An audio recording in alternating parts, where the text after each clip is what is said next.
როგორც რამეს დადებ მამხილებეს ამ რელიგიაზე, ეს რელიგიური ხალხი გამოგიხტება და დაგიწერს გინებას, ინტელექტი და რწმენა არ აქვთ, რომ რწმენით დაგიპირისპირდნენ.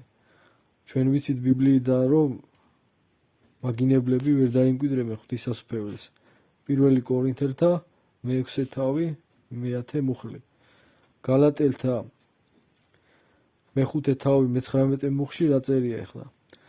ხორცის საქმეები აშკარაა, ეს არის სიძვა, უწმინდურება, თავშევკავებლობა, კერპსახურება, მისნობა, მტრობა, ჩხუბი, ეჭვიანობა, რისხვა, შუღლი, უთანხმოება, სიძულვილი, მკვლელობა, ლოთობა, გაუმაძღრობა, სხვა ასეთი გეუბნებით.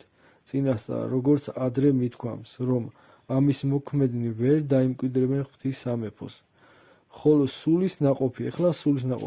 ხოლო სულის ნაყოფი სიყვარული, სიხარული, მშვიდობა, სულგძელება, სახიერება, სიკეთე, ერთგულება, სიმშვიდე, თავშეკავება, ამათ წინააღმდეგ არ არის რჯული. რჯული, ესე იგი ღვთის კანონები. ხოლო მათ, ვინც ქრისტესი არიან, ჯვარს აცვეს, თავიანთი ხორცი, ნებებთან და გულისხმებთან ერთად.